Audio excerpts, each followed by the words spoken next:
Well, welcome to the Empowered to Connect podcast, where we come together to discuss a healing-centered approach to engagement and well-being for ourselves, our families, and our communities. I'm JD Wilson, and I'm the host of the show today.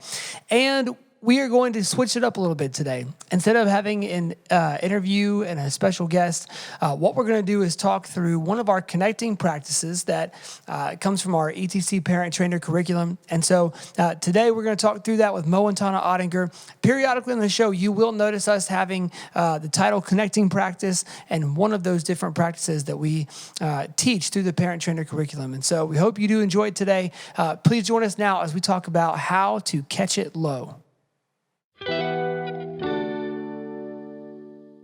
Well, we're back with Mo and Tona Ottinger, and today as we're talking through a guiding principle, a connecting principle of the ETC parent trainer content, we want to talk about what we like to call catching it low. And so Mo and Tona are here with us, and obviously as parents and caregivers, we spend a good amount of our time just correcting our children's behavior. But one of the things that we would like to assert or propose or just keep in the front of our minds as we parent in this different way is the idea that the most important task of parenthood we can have is building a strong foundation of trust and secure attachment. And so though we know we need to do that, oftentimes when things start to erupt in our kids, we very quickly revert back to correcting-based, quick addressing behavior, and then it doesn't actually pan out the way that we want it to. So what do we need to do when we see that we're having to correct behavior all the time?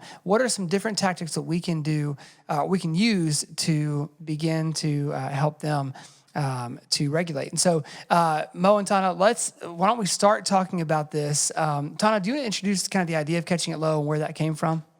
Yeah, absolutely. So as you said, JD, one of the things when we think about, of course, we have to address behavior. Like if our children are doing an unwanted behavior, it goes without saying that we need to correct behavior. So I'll say really quick as a quick caveat, sometimes attachment parenting gets this sort of bad rap that it's super permissive.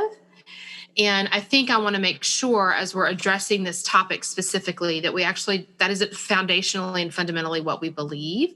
We do believe that behavior needs to be corrected. It's more about how do you correct the behavior and about building a strong foundation of attachment, like you said, and trust, so that when you are correcting behavior, not only do you stay connected, but you can actually build a stronger connection with your children while correcting behavior. And that feels kind of like maybe one of those pie in the sky ideas, because I think we're so used to sort of doing either or. We're either nurturing them and providing like all this tender nurture care. We build that up to look one way, or we are fussing at them and correcting them and, getting them to sort of move on to whatever it is that we need them to do. And we want to propose that there's actually a way to sort of take a beat, slow down, and actually celebrate your children and see them. So the Dan Siegel and Payne Bryson talk about in a number of their books this idea of helping our children feel seen, safe, soothed, and secure. So we believe fundamentally at EC that you can help our children feel seen, safe, soothed, and secure while correcting behavior. Yeah. And one of the best connecting practices that we can talk about is this idea of catching it low. And so coming at a behavior before the child is really dysregulated, thinking about how do we address the behavior before it escalates? How do we address the behavior without escalating the behavior? Because we all know that we can do that. So tell me with Dr. Siegel and Tina Payne Bryson, like the seen, safe, soothed, and secure. Like I like it that it's 4 S's in it, but what does that mean? Yeah. So when you think about seen, it's that our children feel known and celebrated and cherished, that their personhood and their identity and who they are is both respected and seen. That's how I interpret that. Like I want each one of our children to feel really individually known. The core of who they are is known to us, which takes this curious parenting. It's like being a student of your parent and understanding of your child. Yeah. A student of your child and knowing like what they need. That's one thing. And then Safe. that's the whole idea of like being safe versus feeling safe. Yeah. And a lot of children experience, especially those that have experienced multiple placements or trauma or adversity or adverse experiences, they might physically be safe, but they might not emotionally feel safe, both in place and relationship. So my child might, for example, be nervous at night because there's something that feels scary to them about the place that they are in. Yeah.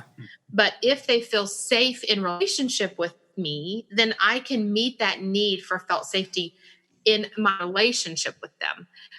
On the flip side, because sometimes we've parented maybe in ways that don't build trust, unfortunately, some of our children might not feel emotionally safe in relationship with their primary caregiver or parent because of any number of factors. So there's the seen, there's the safe, the soothed is how as a parent or caregiver, we regulate them, we co-regulate. And so we sort of stand under this idea that there really is kind of no such thing as self-regulation, that it's only co-regulation mimicked when that primary co-regulator is no longer there, that they have learned to regulate themselves, if you will, even by mirroring how they were regulated when they were in need of regulation. And so that is soothed. How can my presence, my personhood, my actions, my practices as a parent soothe my child's emotions and neurobiology and their stress response? So how can I soothe them? So when we're talking catching it low, we're coming in saying we're gonna help regulate them. We're gonna co-regulate. Yeah, maybe before and hopefully before the behavior gets too escalated. Right. So catch it low means be aware of the signs, if you will, of what could be going on within any given moment with your kiddo. I mean, maybe Mo, you could talk about the idea of like when a kid's lid is flipped. Like, what does it mean for them to have their lid flipped? Yeah, that they're not regulated, that they don't have the ability to regulate, that they can't. I mean, we've got to, always when we talk about the brain, we talk about that lower level, that first floor, and then we've got access to kind of that logic brain up there. But when they flip their lid, that baby gate to the stairs is closed, and so the amygdala that is so hypersensitive to all things, and we as parents have got to help that baby gate open so that they can regulate. And so we've got to be able to, catching it low is we're going to help them keep that baby gate open so they can use their whole brain. That's right. That's right. So often when they aren't regulated, we're asking an impossible task of them to regulate themselves. Yeah. Well, and let's talk about that for a second, because I think, so, folks who are listening or tuning into this are going to have kids under their care in all different age ranges, right? So like that principle looks completely different for our 3-year-old than it is for our 10-year-old. So before we start recording, the youngest one is, just wanting to watch a movie. And on the surface, it's like, I'm just going to turn the movie on and then just be quiet and get out of the, let your brothers and sisters finish their school for the love. And in reality, she's not been sleeping well. She is dog tired. And because she's tired, she only wants certain things to eat, and those things are not good for her. So now she's just got a bunch of junk in her system too. So she was already just kind of that like tea kettle, like getting ready to blow. And so one of the kids came in, tried to be silly with her, and she just erupted. And so seeing that, her behavior to her sister was wrong, but that wasn't at all about the sister. That was just that she got set off because she was already in a crazy place. So when I saw that lid flipping, now I know when I go in there, if I want because ultimately, like, I think, yes, I want to do what's right. Sometimes selfishly as a parent, I got to still think about the most effective and the quickest path to peace, right? So like, if I want to get back to peaceful for her and help her to feel regulated, help the sister not feel so, hurt feelings or whatever, and I also want to get back to a place where I can go back to do my work, right? Then the fastest way is for me to realize what the actual need is and address that. And then as we settle down, it's a very quick, hey, when you get mad, don't hit your sister. You know that. Let's go say sorry to her. Okay, great. And that way we're all back repaired. Instead of I'm like, that's it. You go apologize right now. That was wrong. Then we're dealing with this for hours, and so I think, would you talk a little bit more about the when it comes to like how to kind of spot that for people who are just starting to look for these things? What are some of those little like proprioception or some of the little things we can look at and notice a lid flipped, and maybe what are some of the like triage first aid type questions to ask your kids? Well, I would love to say that I was just great at this, but the first place we've got to do is we've got to stop, and we've got to notice what's going on. I mean, you just said it. Good. Like you have been the investigator of what's happening. You have said, man, she didn't sleep well last night. Man, she's got 4 Twinkies that she's eaten, and she's got all the sugar in her, all those. So like you are investigating what is happening with her. And that's what we've got to do. We've got to be a student of our kids. And first, that means we've got to be able to stop and notice what's happening, the details. Because fundamentally, I think kids will do well when they can. Yeah. Right. Yeah, and so in some regards, for you to get, if you're able to get frustrated with your little one, right? Like she's kind of in a spot where she can't do well. Right. Mm-hmm. Like she's, yeah. I mean, I'm going to dog you, JD, on like, hey, she went to bed really late last night and she ate a bunch of sugar. Right. So really for her to be successful today is like, she's starting behind the 8 ball today. Right. And so, we want to put them in a place where they can succeed. Mm-hmm. And we've got to be able to notice, you said it, what is that need behind the behavior? What can I be attuned to? And what are they feeling? All those things. I mean, it all comes into play. And then we've got to figure out, all right, like you're doing right now, right? Like, all right, how am I going to move forward with this child? Like, what is our best plan forward? Because ultimately, again, what is the goal of our relationship with our children? It's about connection. And so how am I going to move forward without breaking down connection, hurting that relationship? And then I've got to figure out the path forward. And then I've got to be able to be intentional with that. I've got to be thoughtful with that. And then I've got to respond accordingly. And that kind of leads into, what we would say kind of breaking down level 1 engagement. Yeah. So, I think about your question of like, what are some of the signs, if you will, of a potential escalation, like when a child might become dysregulated, not de-escalation, dysregulation. Mm-hmm. We actually want to de-escalate. Right. But what would be some of the signs of a child that is becoming dysregulated? Yeah. And I really wish, even for my own parental benefit, that I could give you the top 5 signs. But alas, they are so uniquely different for every particular individual. I think there are some things you could pay attention to. I mean, your body gives you away a lot. So, clenched fists, stomping feet might be a sign. A rapid heart rate. Like if you can just tell that they're getting worked up, that might be one thing for one particular kind of person. Another one might be a child that flees away from you. Like if they were in your presence and they're, hitting the door and they're off to try to flee away, that would be obviously a sign of stress.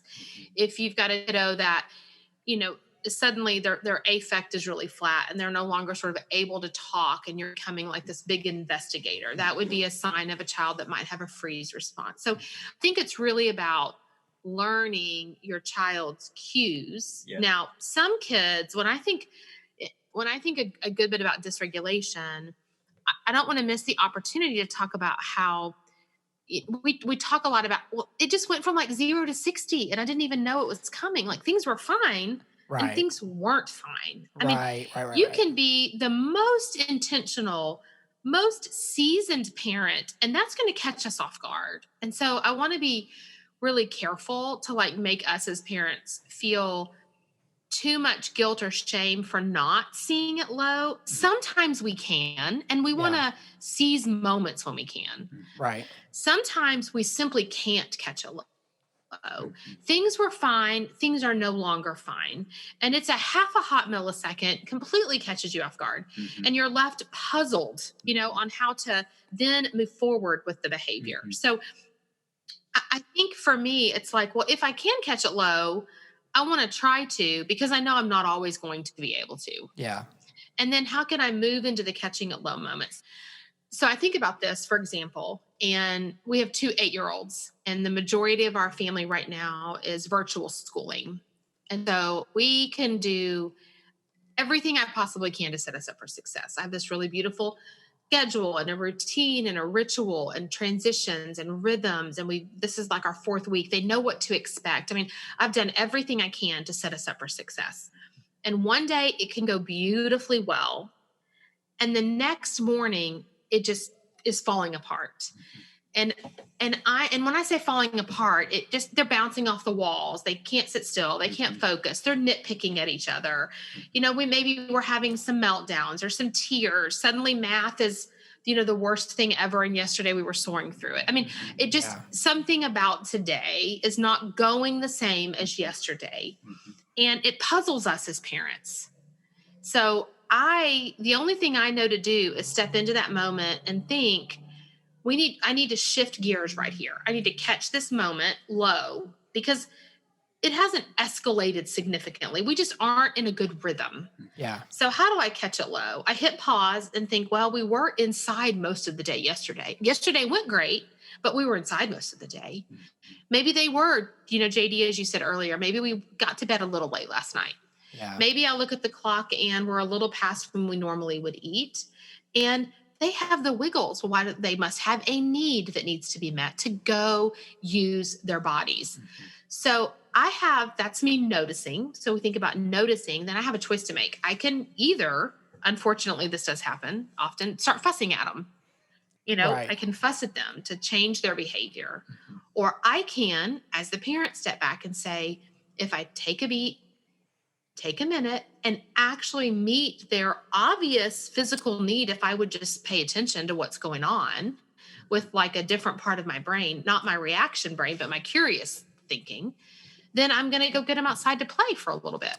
Yeah. We're going to go jump on the trampoline, or we're going to go for a walk, or we're going to, even if we can't go outside, we can jump rope, or we can go noodle on. Like, we're going to get the thing out of our body that's causing them to not be able, quote unquote, in my mind, that's how I see it, be able or do what they should be doing. Right. Like we did yesterday. Well, I heard you the other day too, like you were still doing school. It was raining. You couldn't go outside, but we're in a 2-story house. So like you were, all right, we're going to talk about descending numbers. And that is true. You're having them hop down the steps and hop awesome. up the steps. And I knew exactly what you were doing. Like there was nothing about teaching them math in that moment. No. It was all about they need to use their body. And there needs to be because if they don't use their body, I will lose my mind. That's right. Like it was completely self-serving. I wish I could say it was all child focused, but it was definitely a self-preservation moment. Yeah. Well, and let's talk about that, because I think that's something that is,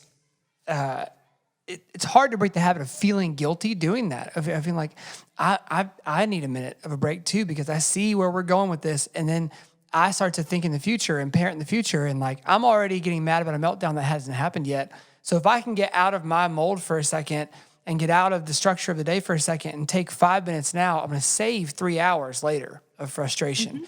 And so if we're going to, and I would love for y'all's perspective, because we've got a pretty decent age gap between our youngest and our oldest 3 are all right together, and then we have our youngest one.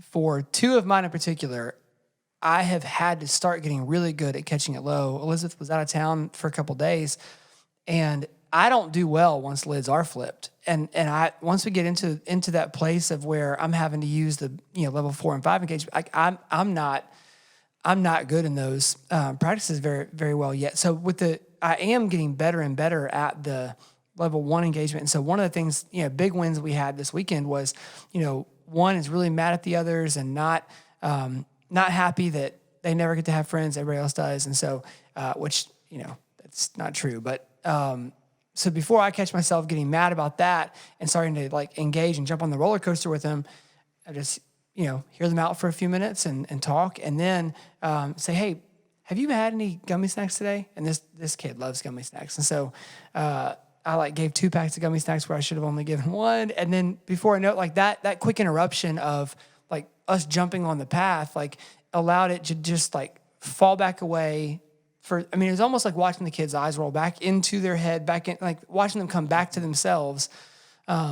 And we were able to talk about it, and it wasn't an issue at all. Whereas where we were headed was for a knockdown, drag out about, friends. Well, I think you started with a place of empathy and kindness, right? Yeah. Like you heard him and you empathized with him, and you allowed him to share his feelings, and you weren't dismissive. Like you didn't say, man, that's not true. You got, and let's move on. Like you said, you took 5 minutes and you heard him, and you were empathetic and kind. And from there, you made the experience positive. Yeah.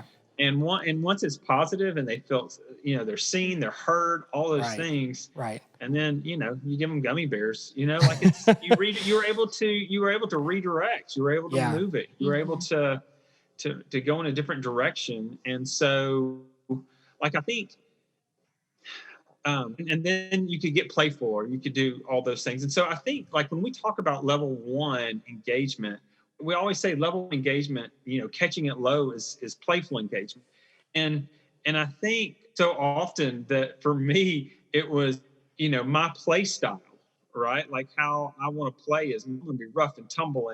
And that you even said like that triggers some of your kids. It triggers our kids. And so I think the first thing, just stopping and just being empathetic and kind and hearing them instead of just, woohoo, man, I'm going to be playful and make a fun, like you set some kids off. Like I can do that with one of my 6 kids.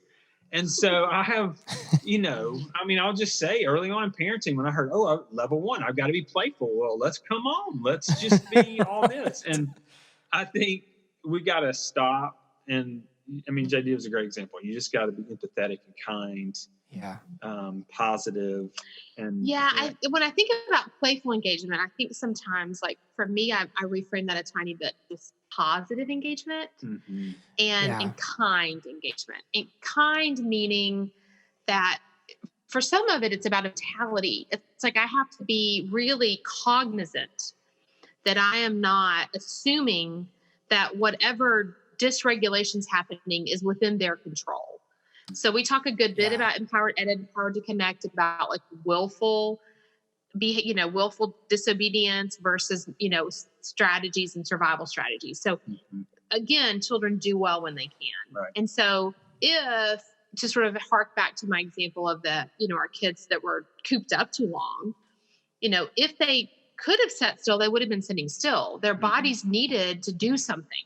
And so I needed to meet that need. And so for me, it was playful, that like, I wasn't silly. I think sometimes we think playful means silly, and it doesn't always mean silly. Right. I didn't respond to them in a silly way. I used a vehicle of something that was enjoying to them, like something that they would enjoy, as a way to engage them playfully. So we needed to get this little bit of math done, but I included some body movement and that kind of thing. And so I want to think about like catching it low is that level 1 playful engagement, but doing so with positivity and kindness and empathy. Dr. Purvis used to talk about not killing a gnat with an elephant gun. Yeah. And so when we start seeing some signs that things aren't quote unquote going so well, what are some strategies and ways that we can engage our children playfully, thoughtfully, kindly, empathetically, that don't escalate it? We don't want to come in too big, too strong, too loud in a way that causes the behavior to disrupt and, puts us in a place like JD said, where things aren't necessarily going the way that we would hope they would go. So let me just throw this out, because here's the reality too, is that, we're going to catch it low and it's always going to work great. Right. And, and so, we like, when I said earlier, hey, we're going to stop, we're going to notice, we're going to be attuned, we're going to come up with a way to move forward with our child. Hopefully we're going to get the desired behavior that we want, and we're going to do that still fully connected. The reality is we hopefully get there, but sometimes we don't. So let's talk about that. Like again, man, we've done it. They need the wiggles. All right, let's go jump down the stairs. And that just escalates. And they get to the bottom of the stairs and have a meltdown. That's right. Yeah. That's right. Or one pushes the other one down the stairs and says, see, they're jumping down the stairs. That's right. So, I mean, I think that's a good question, because I think this harks back to, what JD started us at the beginning, which is what's the ultimate goal. And I do think we can fall, all of us, and there's good reason we would fall into the trap, that the goal is to stop the behavior. Yeah. So if you assess the attempt to use this catch-up principle, this connecting practice of catch-low, and it doesn't stop the behavior, then there is the ability to think that practice doesn't work, and that it failed, and the engagement was a failed attempt. And this is, I'm going to stop doing this. This doesn't work for my kid. I would, encourage, myself included, just to, again, take a beat and stop and think, well, when I did that practice, were we connected? Even if it didn't work for them, like even if they continued to struggle or the behavior escalated, was I calm? Did they feel seen? Did they feel safe? Was I attempting to soothe them? Do they know that I love them? Was I present? If so, then that's successful. Can I step away from, even if it escalated up and we needed to use some of our higher level strategies, can I step away and go, well, I learned something about them. I tried to be playful and it didn't work. Right. So I now know something more about my child. Okay, well then in that way it was successful. Right. And then the next time they come to me that way, I'm going to not be silly. I'm going to be empathetic. Right. And so in that way, still again, I would say that the attempt to catch it low isn't a quote unquote failed attempt, even if it didn't produce a changed behavior immediately. Because again, we're human beings and these are tools and strategies. It's not a formula. I wish that A plus B always equaled C, but it just simply doesn't. But that doesn't mean that I can't practice kind, empathetic, connection-based engagement that attempts to engage my child at the lowest level of redirection necessary.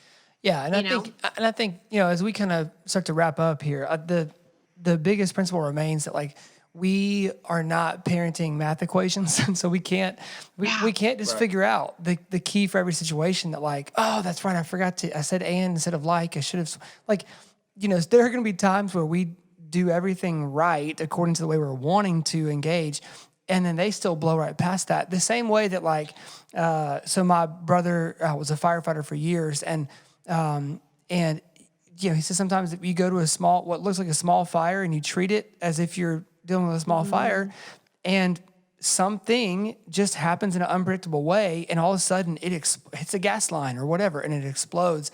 And so in the same way, we still don't want to bring the full fire hose to a match, but also sometimes before we can stop it, that match does get to the gas tank. And so for us, I think remembering that not everything's going to work perfectly every time, what each interaction does offer us is a chance to learn from them, to kind of file that away in the bank. And those kind, positive, empathetic interactions with them are never going to return void, I think. I think as we grow older, our kids are not going to grow up going, as friends are sharing stories about, oh, one time, my dad got so mad, he did.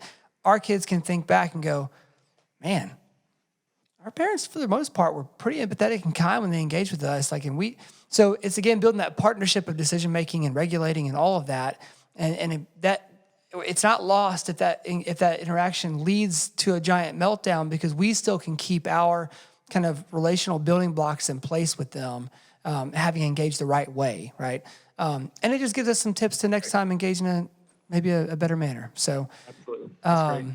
well, Agreed. any other notes on this before we close out for the day? Any other last thoughts? I mean, I would just hark back to the constant student and curious space. And what a gift that is. Yeah. A Yeah. gift to be a student of your children, and a gift to be a student of yourself, to ask those questions, which, Tona and I had a conversation this week on in regards to our marriage. and it was like, I need to slow down and ask questions about myself so I can be a better husband. And that's the journey. That's this beautiful place our kids invite us into in parenting, is we get to ask these questions so that we can be more loving, empathetic parents that can connect with our kids. Yeah, that's really, really good. Thank y'all so much for joining us today. We appreciate it.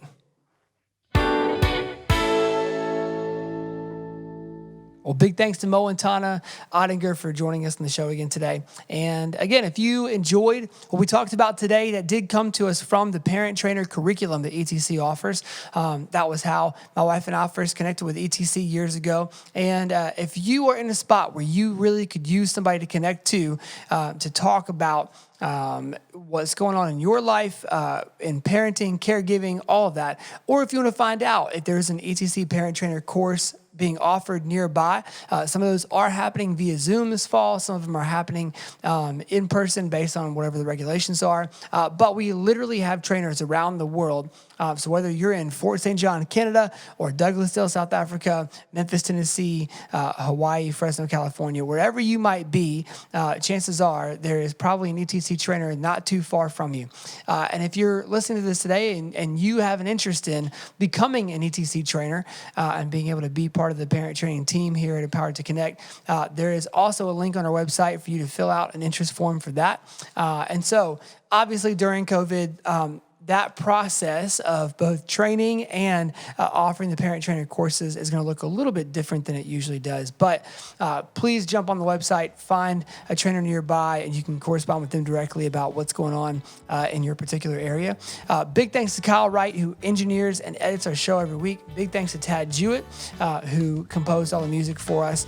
And again, thanks to Mo and Tona for joining us today. We hope that you enjoyed it, and we hope to see you again on the Empowered to Connect podcast.